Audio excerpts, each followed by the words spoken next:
galera, bom dia, boa tarde, boa noite, boa madrugada. Meu nome é Sidney Martins, professor de língua portuguesa aqui do LACENEM, o maior site de videoaulas do Brasil, quiçá das Américas. Então, meu companheiro, se liga só. Hoje a gente vai estudar um assunto demasiadamente importante, que é a regência, tanto verbal quanto nominal. E é o seguinte, a gente vai aprender sim a questão da classificação gramatical, porque vai te servir para outro momento de sua vida. Agora, o mais importante não é só saber empregar a preposição ou do verbo ou do nome. Na verdade, é entender a questão dos sentidos, porque os verbos vão ser modificados em classificações e também na utilização das preposições através dos sentidos. Então, na hora de produzir um texto, você vai saber sobre isso e vai conseguir produzir o texto adequado. Porque se você não souber, você pode estar escrevendo alguma coisa, pensando numa coisa, mas na verdade você está dizendo outra completamente diferente. Então, a gente vai estudar a regência agora e vai entender que a regência é o verbo ou o nome exigindo um termo através de uma preposição para completar um sentido. Então, se liga aqui comigo, ó. Regência é estudo de qual palavra, termo regente, pode ser o verbo ou o nome, pede qual preposição, que é o termo regido. De acordo com a classe do termo regente, podemos ter a regência verbal ou nominal. Regência verbal, um verbo exige a preposição. Então, se liga só aqui, ó. Precisamos diariamente de atenção e todos acreditavam em um futuro melhor. Nessa estrutura aqui, que é uma estrutura normalmente utilizada no dia a dia, quem precisa de alguma coisa e quem acredita em alguma coisa. Então, são utilizações corriqueiras. Agora é o seguinte, nem sempre num texto ou numa prova, o camarada vai utilizar aquele verbo que você normalmente utiliza de forma correta no seu dia a dia. Ele vai sim em cima da ferida. Ele vai naquele verbo que você utiliza, mas que utiliza de forma equivocada. E por isso eu preparei uma listinha aqui com os principais verbos que nós utilizamos em provas e no próprio dia a dia, mas às vezes de forma equivocada. Tranquilo? Então vamos lá, ó. Agora, a regência nominal, um nome que a gente pode ter como substantivo, adjetivo ou advérbio, vai exigir uma preposição. Exemplos aqui, ó. Tenho medo de fantasma, porque tem medo, ó, medo de alguma coisa. Mantenha sua fé em Deus. Quem tem fé em alguém. O homem era fiel à sua esposa, porque se é fiel a alguém. Agiram contrariamente às ordens, porque se é contrariamente, é contrário a alguma coisa. Apesar da chuva, a festa foi boa, apesar de. Então aqui a gente tem uma locução e por aí vai. Meu companheiro, vamos começar a nossa brincadeira. Olha só. A gente aqui vai trabalhar uma regência nominal, para você entender como é que funciona. Por que eu estou fazendo isso? Olha só, na aula de transitividade, que a gente aprendeu o sistema SVC, eu mostrei ali para vocês o que é um verbo transitivo, direto e indireto, e transitivo direto e direto e indireto. Mostrei a questão do verbo intransitivo e do verbo de ligação. Aquilo dali era a classificação. E hoje, daqui a pouco, a gente vai entrar na seara da regência propriamente dita. Como é que funciona o verbo assistir? Como é que funciona o verbo aspirar? Como é que funciona o verbo agradar? A gente vai entender. Agora é o seguinte, para a regência nominal, além da listinha das preposições exigidas pelos nomes, tem a questão da classificação sintática. Porque, por incrível que pareça, quando a gente trabalha a regência verbal, é um perigo para o aluno, porque no dia a dia ele utiliza de forma equivocada. Então, por isso que ele tem que estar muito atento à regência verbal e praticar bastante. Agora, a regência nominal, a gente utiliza mais ou menos de forma correta no dia a dia. E aí, as bancas, os avaliadores, os professores acabam tentando nos derrubar com uma classificação sintática. E a gente precisa entender como é que funciona isso, porque a gente precisa entender como um todo para poder interpretar com facilidade. Tranquilo? Então, olha só os exemplos que eu coloquei aqui. Agora, vamos entender como é que isso vai funcionar na íntegra. Vamos lá, ó. A gente acabou de ver que a regência nominal, ela é trabalhada com um nome, que é o substantivo, o adjetivo e o advérbio. Então, basicamente, aqui, a gente está falando de uma diferença entre complemento nominal e adjunto adnominal. Qual é a diferença no conceito de um para o outro? Quando é um complemento nominal, é porque aquele nome não possui sentido completo. Então, ele vai exigir um complemento para que ele fique com o sentido completo. Então, é por isso que todo complemento nominal tem sempre o quê? A preposição.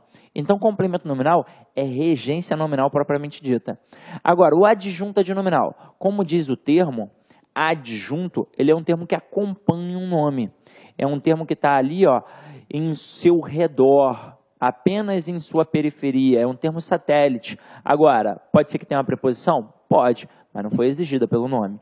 Então, se eu tenho aqui um complemento nominal versus um adjunto adnominal, complemento do nome e adjunto do nome são dois termos que só podem estar ligados a nomes e não a verbos. E quando a gente fala em nome na língua portuguesa, a gente fala do adjetivo, do advérbio e do substantivo.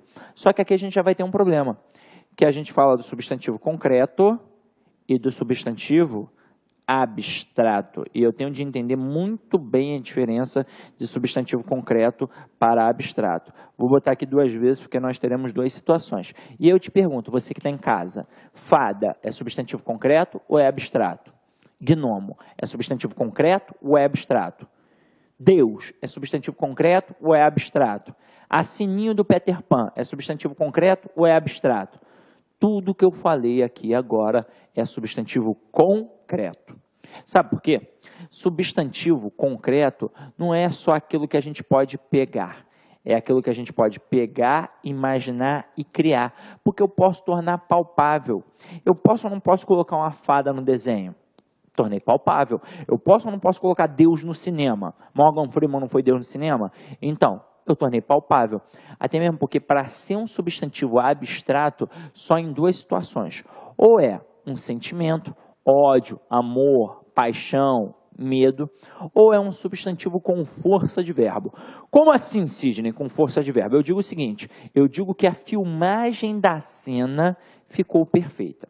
A palavra filmagem, ela não é um verbo, mas ela tem força de verbo. É ou não é o ato de filmar? Então, se tem força de verbo, é um substantivo abstrato. Tranquilo? Então, vem aqui comigo e vamos entender como é que funciona. Para você não ter problema, eu criei duas situações.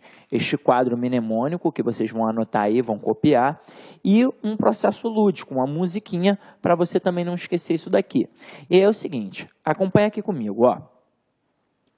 Da mesma forma que o objeto direto só é objeto direto porque está ligado a um verbo transitivo direto, e o objeto indireto só é um objeto indireto porque está ligado a um verbo transitivo indireto, ou seja, uma análise morfossintática, aqui também vai ser a mesma coisa. Só que agora, os termos que eu vou analisar não estão ligados a verbos, então não vão ser objetos, eles estão ligados a nomes. E se estão ligados a nomes, ou vai ser complemento nominal, ou vai ser adjunto adnominal. Então, por exemplo, eu estou avaliando um camarada que está aqui. E eu percebi que ele está ligado gramaticalmente a um adjetivo. Ele sempre será um complemento nominal. Sempre. Agora, estou avaliando um camarada que está aqui. E percebi que ele está ligado a um advérbio. Ele sempre será um complemento nominal também.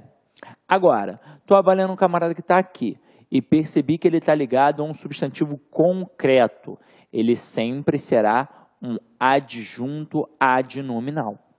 Então, até agora, nós não tivemos o menor problema. Foi mera análise morfossintática. Queria classificar um termo sintaticamente e olhei a quem ele estava ligado gramaticalmente e consegui fazer a análise. Agora é que o bicho vai pegar. Porque quando eu estou avaliando um camarada que está aqui e eu percebo que ele está ligado a um substantivo abstrato, eu posso ter duas análises. Ele pode ser um adjunto adnominal ou um complemento nominal. E por que que isso acontece? Simples. Vamos lá. O substantivo abstrato, ele tem força de verbo. E se ele tem força de verbo, ele indica ação. E se indica ação, se tem ação, tem alguém que pratica e tem alguém que sofre. É por isso que eu tenho duas análises. E é o seguinte, ele será um adjunto adnominal quando ele, o termo, praticar a ação, ou seja, for um termo agente. E ele será um complemento nominal quando ele, o termo, for um paciente, ou seja, sofrer a ação. Então, basicamente, o que eu vou fazer aqui agora? Olhei para o termo, vi que ele está ligado a substantivo abstrato, não tem como classificar de cara. O que eu vou fazer? Eu vou avaliar o próprio termo semanticamente, para ver se ele está praticando ou sofrendo ação. Se ele estiver praticando, ele é um termo agente, consequentemente adjunta de nominal, e se ele estiver sofrendo ação, ele será um termo paciente, consequentemente complemento nominal. Agora, eu vou ensinar um macete bobo, mas que na hora do desespero funciona. Ele será adjunta de nominal quando ele for agente. A de adjunta de nominal. Pô, bobão esse. Olha o próximo. A palavra paciente tem o C e o N de complemento nominal. Pode parecer idiota, mas na hora do desespero funciona pra caramba. E aí é o seguinte, antes de realizarmos as questões para a gente poder massificar o conteúdo, vou te mostrar um outro momento também. Um momento mais lúdico. Qual é o seguinte, tem gente que aprende só pelos quadrinhos, tem gente que aprende pela musiquinha e tem gente que, na verdade, não gosta nem de quadrinho nem de musiquinha. Gosta, sei lá, só de ler o conceito. Mas aqui, como a gente trabalha com o Brasil todo, temos de tentar atingir as massas. E, como eu sei que isso é difícil, às vezes, para o aluno poder entender, e é difícil mesmo. Ah, professor, eu nunca aprendi isso realmente. Não se sinta um idiota, porque até alunos de faculdade de letras saem da faculdade sem saber isso. Professor de língua portuguesa sai da faculdade sem saber isso, porque lá eles não ensinam direito. E aí é o seguinte, com essa musiquinha, com certeza você nunca mais vai errar. Ah, professor, mas a musiquinha é grande. Meu parceiro, você gravou Faroeste Caboclo, não vai gravar isso daqui? Sem contar que essa daqui, ó, tem toda uma animação, porque ela tem coreografia. É diferente da musiquinha da preposição. Essa daqui tem coreografia. E aí o que você vai fazer? Você vai anotar e eu vou cantar aí para você. Aliás, você não precisa anotar, né? Já está no teu material. Como é que é o ritmo? É no ritmo da música do padre Marcelo Rossi. Mas não é nenhuma heresia não, tá? É porque eu fui coroinha, aí eu fiz uma homenagem. Então, ó, no ritmo da música do padre Marcelo. Se liga só. E deixa eu ensinar como é que é a coreografia, tá? Já que você tem aí, eu posso até ficar na frente. É um pra lá e um pra cá. E vocês vão perceber que eu tenho toda uma malemolência. Então é assim, ó. Do advérbio ou adjetivo, eu respondo na moral. O complemento é nominal. Louvemos ao Senhor. Braço direito. Se for concreto, substantivo, eu respondo sem pensar. Quem acompanha é o A. Louvemos ao Senhor. Braço direito, braço esquerdo. Se o substantivo for abstrato e pelo D estiver ligado. Ai, tem dúvida. Fiquei bolado. Louvemos ao Senhor. Braço direito, braço esquerdo, perna direita. O adjunto, praticação. E por isso é o agente. E o CN é o paciente. Louvemos ao Senhor. Braço direito, braço esquerdo, perna esquerda e balança a cabeça. Sidney, isso foi muito ridículo. Gente, eu sei. Mas é porque não tem plateia. Com plateia seria sensacional, tu não tem noção. Agora, vamos praticar e ver como é que funciona exatamente na íntegra. Se liga só, vocês estão vendo que esses termos destacados aqui em vermelho, todos eles possuem preposições. Agora, não é o fato de ter uma preposição que vai qualificá-lo como objeto indireto. Até mesmo porque todos os termos aqui, na verdade, estão ligados a nomes. Ou vai ser complemento nominal, ou adjunta de nominal. E agora a gente vai entender como é que isso funciona. Então, olha a primeira frase. Sou favorável a vocês. O termo a vocês está ligado à palavra favorável. E qual é a classe gramatical da palavra favorável? É um adjetivo. Ah, sim, eu tive dificuldade de enxergar que era um adjetivo. Sabe por quê? Porque você olhou para o termo isoladamente. Quando você tiver essa dificuldade, tenta olhar a frase como um todo, para você poder perceber o contexto. Olha o que a gente tem aqui, ó. Sou favorável. Sou é um verbo de ligação. Então, é óbvio que aqui eu tenho um adjetivo. E se o termo está ligado a um adjetivo, ele sempre será o quê? Um complemento nominal. E observa como isso daqui é regência nominal propriamente dita. Tem como eu dizer, sou favorável a vocês? Tem como eu tirar a preposição? Não, porque aquela preposição ali foi exigida pelo nome. Tem uma questão de transitividade, está exigindo um complemento. Quem é favorável a alguém. Isso é regência nominal. Agora, olha a próxima frase. Falou favoravelmente a vocês. O a vocês está ligado à palavra favoravelmente. E aqui ficou mais fácil. Qual é a classe gramatical da palavra favoravelmente? Ó, se favorável é adjetivo e eu acrescentei um mente, passou a ser um advérbio de quê? De modo. Então, aqui eu tenho um advérbio. Se o a você está ligado a um advérbio, ele também só pode ser o quê? Um complemento nominal, ou seja, completa o sentido do nome. Agora, olha a próxima frase. A casa do Sidney em Rocha Miranda, o melhor bairro do Rio de Janeiro. Aí você se liga. Do Sidney está ligado à casa. Qual é a classe gramatical da palavra casa? Aí é mole. Com certeza não é nem adjetivo nem advérbio. Com certeza é um substantivo. E aí eu te pergunto, concreto ou abstrato? Ah, sim, é óbvio que é concreto. Show de bola. Então aqui eu tenho um substantivo concreto. Todo termo ligado a substantivo concreto é sempre adjunto adnominal. Outro macete, outro bizu que os professores nos ensinam. O adjunto adnominal, ele indica posse. Então aqui, ó, a casa é de quem? É do Sidney. Então por isso também é um adjunto adnominal. E olha um bizu final em relação a isso. Tá vendo este a? Gramaticalmente é um artigo. E o artigo serve para quê? Para acompanhar o substantivo, ou seja, para acompanhar o nome. Então, a classe gramatical artigo, sintaticamente, sempre será um adjunto adnominal. Então, pode botar aqui, ó, o artigo é adjunto adnominal, em qualquer local da sentença. Tranquilo? Vamos para a próxima frase. A construção do prédio terminou. Do prédio, aqui está ligado a palavra construção. Qual é a classe gramatical da palavra construção? A gente já sabe que aqui não é nem adjetivo nem advérbio, aqui só pode ser um substantivo. Aí eu te pergunto, concreto ou abstrato? Ah, sim, não sei. Aqui eu te digo, é substantivo abstrato. Sabe por quê? A construção do prédio terminou. Se terminou, estava acontecendo alguma ação ali. E se estava acontecendo alguma ação e terminou, é porque construção aqui tem força de verbo, ou seja, indica ação. É o ato de construir. Ah, sim, mas eu pensei que fosse concreto lá o prédio. Não, olha só, eu não falei que o prédio terminou. Eu disse que a construção do prédio terminou, ou seja, a obra lá, os pedreiros, eles pararam. Então, tinha uma ação sendo realizada ali. E essa ação ela foi extinta. Então, se indicava ação, se é o ato de construir, só pode ser substantivo abstrato. E agora é o seguinte, se está ligado a um substantivo abstrato, tem como eu classificar de cara? Não. O que eu vou fazer agora? Eu vou avaliar o próprio termo que está destacado aqui, para ver se ele pratica ou se ele sofre a ação.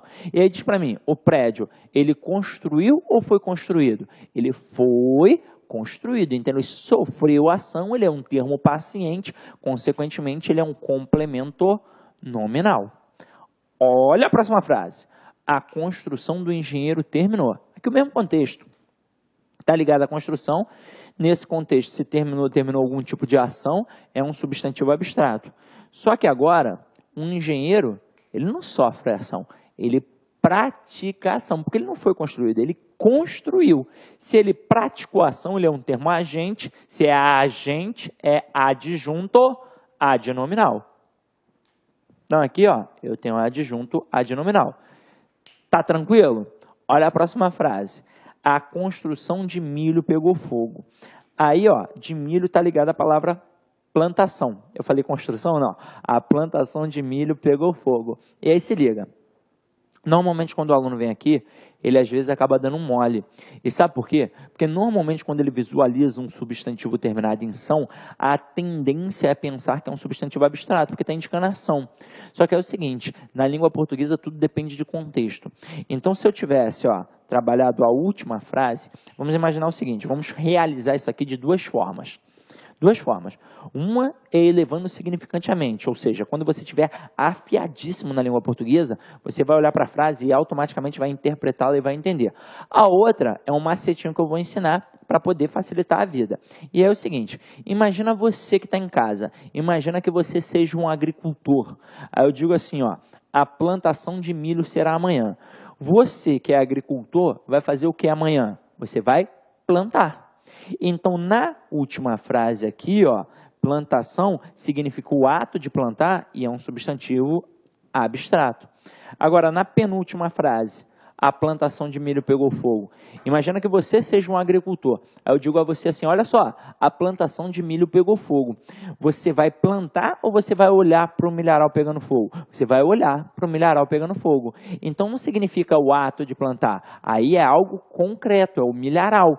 Então se é concreto, beleza, matamos. Ah, sim, mas isso é muita viagem. Tem outra forma mais simples? Tem. O que você vai fazer quando você ficar na dúvida se o termo é concreto ou é abstrato? Você vai retirar o termo que você está tentando analisar. Então, olha a penúltima frase. A plantação de milho pegou fogo. Tira o termo de milho. Aí vai ficar apenas a plantação pegou fogo. Se está pegando fogo, só tem como ser o quê? Concreto. Agora, olha a última. A plantação de milho será amanhã. Retira o termo de milho. A plantação será amanhã. Opa! Não tem como ser concreto, só pode ser o quê? Abstrato. Então, matamos. Aí, agora que matamos, ficou fácil a análise. Então, na penúltima frase, está assim, ó. A plantação de milho pegou fogo. Se o termo de milho está ligado à plantação e nesse contexto aqui está funcionando como substantivo concreto, não temos dúvidas. De milho aqui será um adjunto adnominal. Agora, na última frase, a plantação de milho será amanhã. Nesse contexto, de milho está ligado à plantação, que aqui está funcionando como o ato de plantar. Então, substantivo abstrato. Então, se é um substantivo abstrato, não tem como classificar de cara. O que eu tenho que fazer agora? Ver se o milho é agente ou paciente. O milho está praticando ou sofrendo ação? E aí, o milho plantou ou foi plantado? Ele foi plantado. Então, ele é paciente, consequentemente, ele é um complemento nominal. Tranquilo? Então, vamos lá, ó. Agora, nós vamos começar a analisar algumas coisas importantes. Por isso que eu até botei observação. Observação 1, 2, 3, 4 e por aí vai. Porque são coisas que a gente não dá a devida atenção e que no final das contas é extremamente importante para nós. E aí se liga. Deixa eu apagar aqui para não ficar poluído visualmente, ó.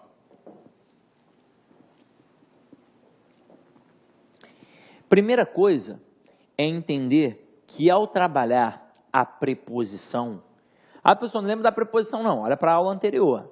Só pegar ante, até, após, com, contra, de, desde, entre, para, perperante, por, sem, sobre, trás. Lembra.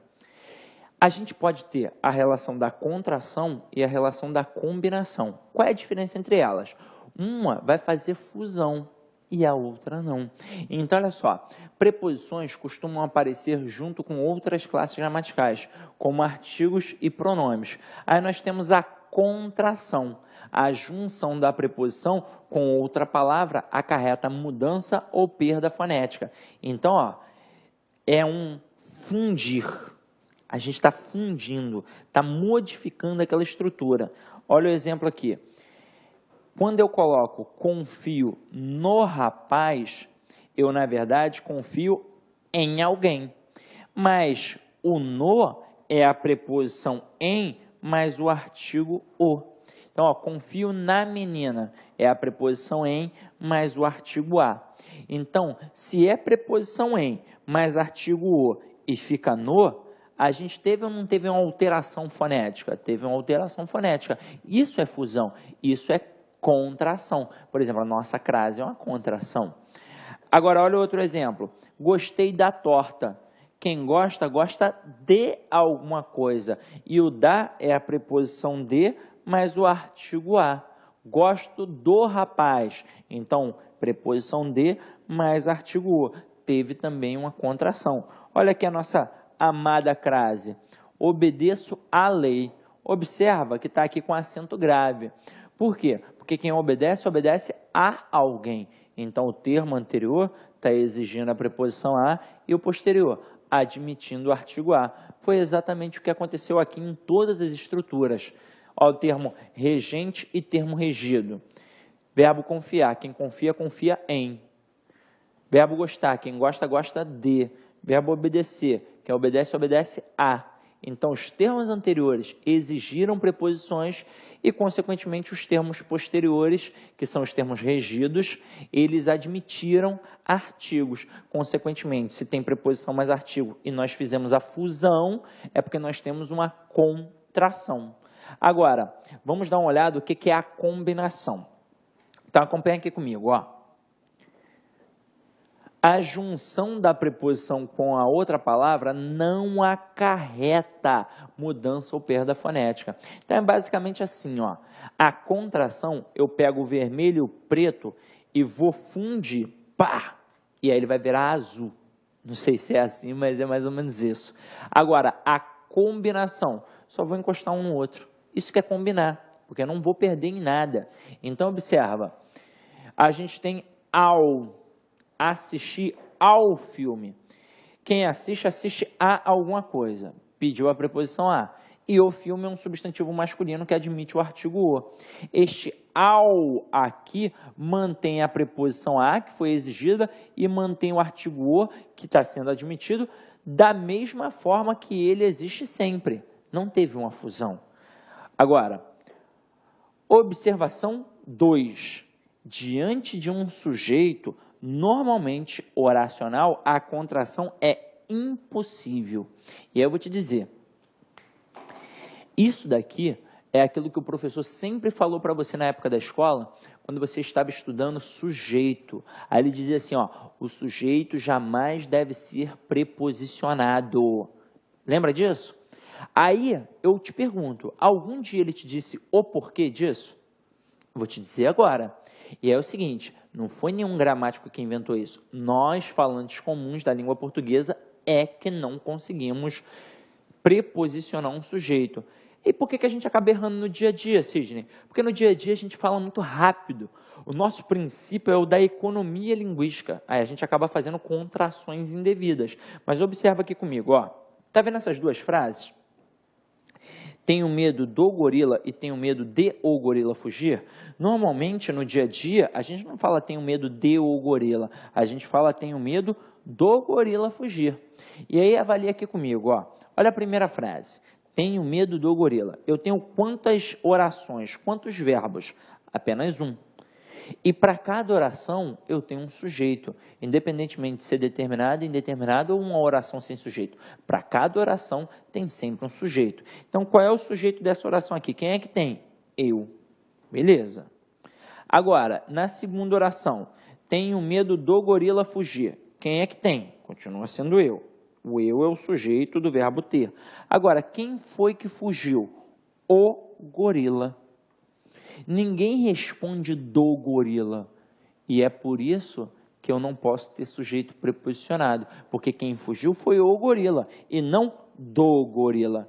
E é por isso que a frase tenho medo do gorila fugir está errada.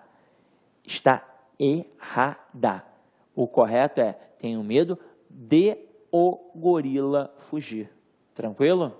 Belezinha? Entenderam isso? Então vamos lá, ó. Vamos praticar agora a regência nominal.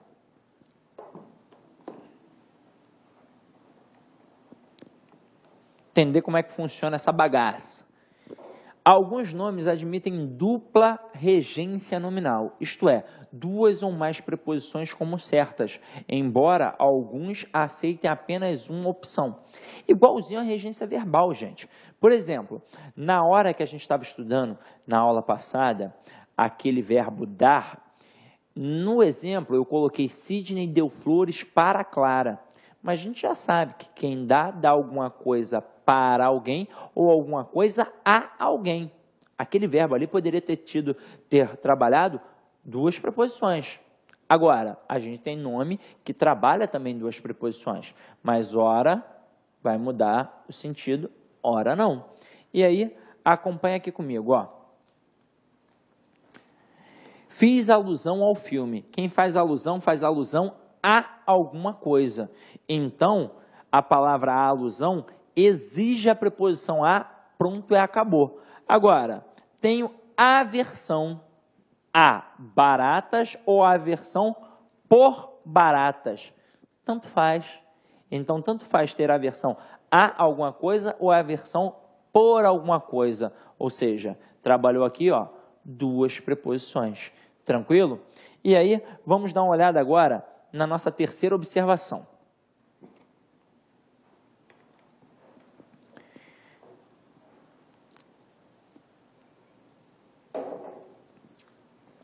Nem sempre um verbo e seu nome derivado têm a mesma regência.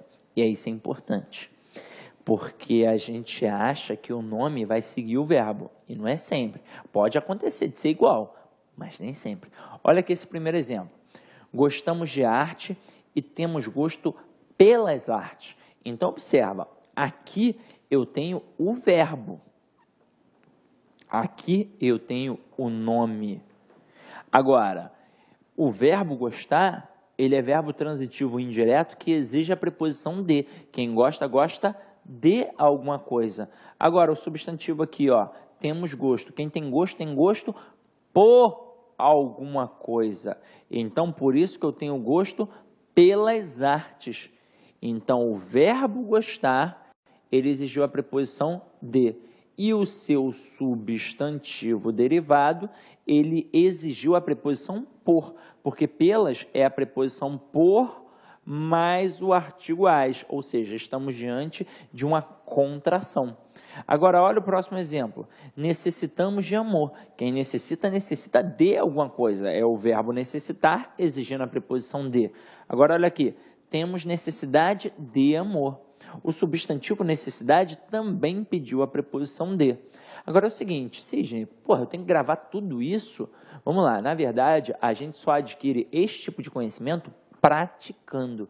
Quanto mais você lê, quanto mais você pratica, melhor. É por isso que todo professor de língua portuguesa sempre aconselha ao aluno a fazer o quê? Para poder escrever bem.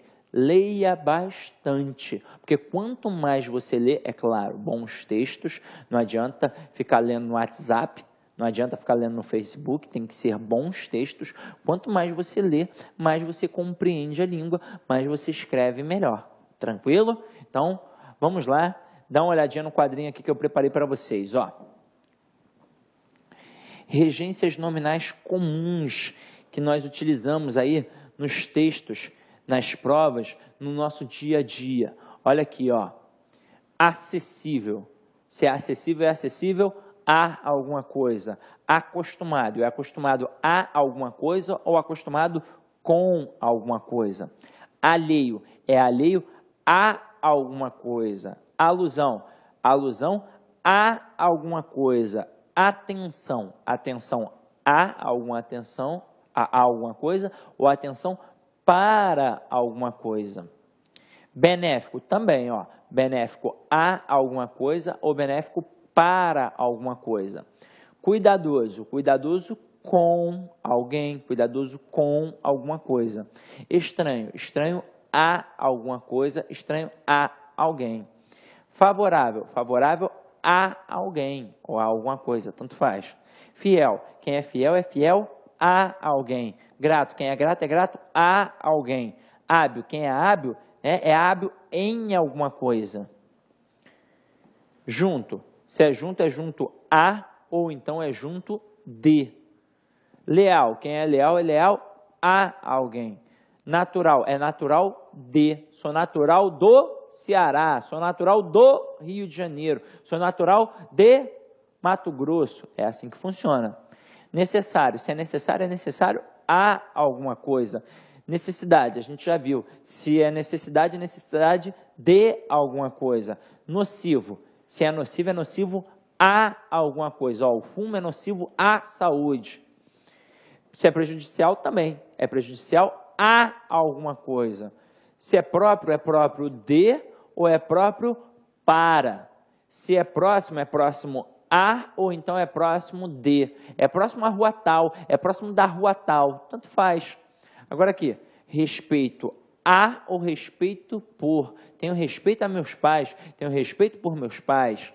Se é sensível a alguma coisa. Ah, eu sou sensível ao fogo. Sou sensível, sei lá, a esse creme. E simpatia. Se tem simpatia por alguém.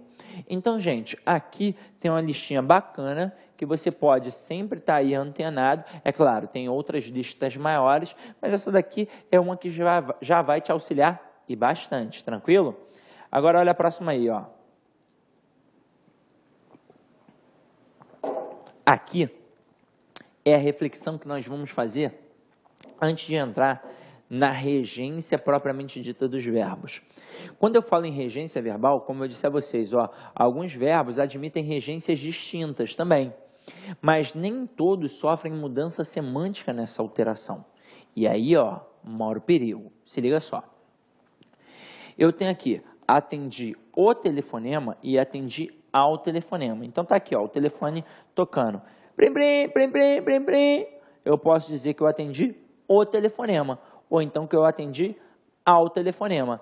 E eu estou dizendo a mesma coisa. Não vai ter uma alteração, uma mudança semântica.